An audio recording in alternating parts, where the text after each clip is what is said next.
పశ్చిమాసియాలో దాడులు ప్రతిదాడులు కొనసాగుతున్నాయి. అమెరికా, ఇజ్రాయెల్ చేసిన తాజా దాడుల్లో ఇరాన్లో 13 మంది మృతి చెందారు. టెహ్రాన్ చేసిన ప్రతిదాడుల్లో ఇజ్రాయెల్లో ఒకరు గాయపడ్డారు. పేలుళ్ల మూతతో ఇరాన్, ఇజ్రాయెల్, కువైట్ దద్దరిల్లుతున్నాయి.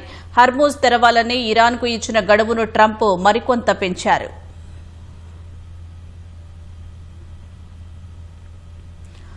హర్మూజ్ జలసంధిని తిరిగి తెరవాలని ఇరాన్పై ఒత్తిడి పెంచుతున్న అమెరికా అధ్యక్షుడు డొనాల్డ్ ట్రంప్ మంగళవారం వరకు టెహ్రాన్కు ఇచ్చిన గడువును పొడిగించినట్లు కనిపిస్తోంది.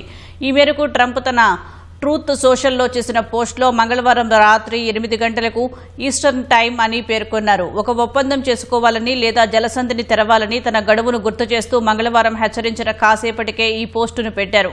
ఈ గడువు భారత కాలమానం ప్రకారం బుధవారం ఉదయం 5:30 గంటల వరకు ఉంటుంది. మంగళవారం ఇరాన్లో power plant day, bridge day రెండూ కలిపి ఉంటాయని అంతకుముందు ఆయన హెచ్చరిక పోస్ట్ చేశారు.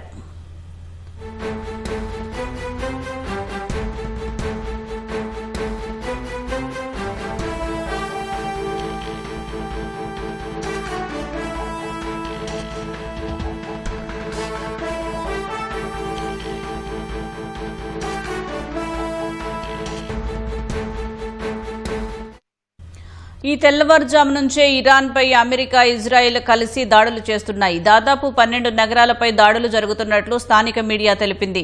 టెహ్రాన్కు నైరుతి దిశలో ఉన్న కలేహ్మీర్ పట్టణంలో నివాస భవనంపై జరిగిన వైమానిక దాడిలో 13 మంది మరణించినట్లు ఇరాన్ మీడియా తెలిపింది. వెంటనే సహాయ చర్యలు చేపట్టినట్లు ఇరాన్ రెడ్ క్రిసెంట్ వెల్లడించింది.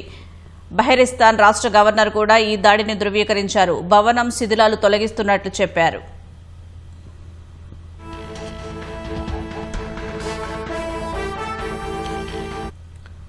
ఇజ్రాయెల్, గల్ఫ్ దేశాల్లో అమెరికా స్థావరాలు, మౌలిక వసతులపై ఇరాన్ కూడా ప్రతిదాడి చేస్తోంది. ఇజ్రాయెల్పై 10 క్షిపణులతో 3 విడతల్లో దాడులు చేసినట్లు Islamic revolutionary guard corps IRGC తెలిపింది. ఈ దాడుల్లో 90 ఏళ్ల వృద్ధురాలు గాయపడినట్లు ఇజ్రాయెల్ తెలిపింది.